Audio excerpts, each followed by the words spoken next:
ይህን ቪዲዮ ለምንድን ነው የምታየው? እሺ ይህን ቪዲዮ ይቅር፣ ቀጣዩን ቪዲዮ ለምንድን ነው የምታየው? አንቺስ ለምንድን ነው የምታየው? አንድ መጽሐፍ እያነበብኩ ፎከስ የሚል መጽሐፍ እያነበብኩ አንድ ፍሬዝ አንብቤ ጭንቅላቴን በጣም የያዘው ምን ይላል? A wealth of information is creating a poverty of attention ይላል። ዋው! ማለት የመረጃ ብዛት የትኩረት ድህነት እየፈጠረ ነው። እውነት ነው።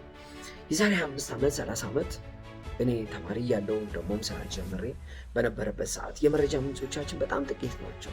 መጽሐፎች በጣም ጥቂት ነበር የነበሩት። ላይብረሪዎች ብሪቲሽ ካውንስል፣ መዘጋጃ፣ መዘክር በጣም ጥቂቶች ናቸው። ኢንተርኔት፣ ዩቲዩብ ምናምን እንደዚህ የሚታሰብ አይደለም። ዳታውም እንደልብ አልነበረም።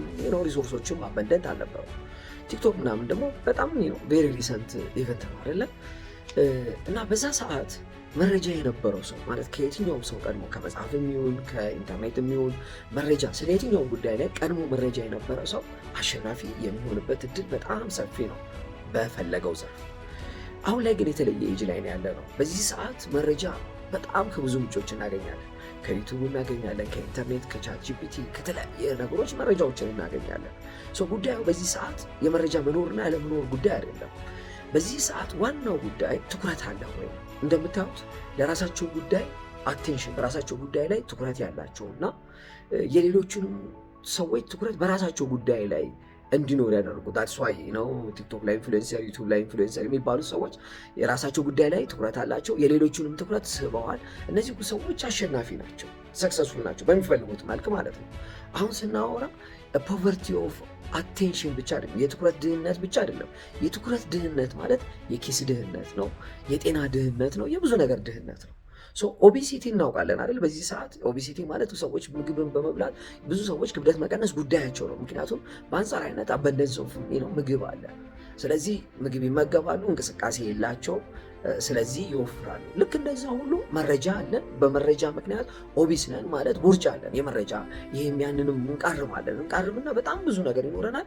ነገር ግን ምን ውስጥ እንገባለን ካላችሁ ፓራላይሲስ ዊዝ አናላይሲስ። የቱ ነው ትክክል? የቱን ልጀምር? ምን ልስራ? የቱን ቢዝነስ ልስራ? እንዴት ልስራ? ምን ልሞክር? ምን አመጣው ይሄንን ካልን የመረጃ ብዛት።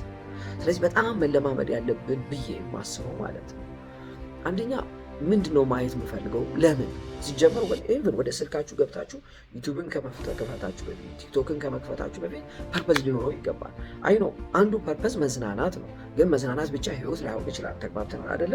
ስለዚህ ከመጽሐፍ ሊሆን ይችላል፣ ከዩቲዩብ ሊሆን ይችላል፣ ከኢንተርኔት ሊሆን ይችላል፣ ኦር ገብተን ቻት ጂፒቲ ጎግል ገብተን ሊሆን ይችላል። ስንገባ በምክንያት በትኩረት ለዓላማ ብናደርግ አይ ቲንክ ከትኩረት ድህነት እንድናለን። ከትኩረት ድህነት መዳን ማለት ደግሞ ከኪስ ድህነት መዳን ማለት ነው። ከጤና ድህነት መዳን ማለት ነው። ምን ይመስላችሁ? ልክ አይደለም ወይስ የተለየ ሀሳብ አላችሁ? የእናንተን ሀሳብ አስተያየት መስማት እፈልጋለሁ።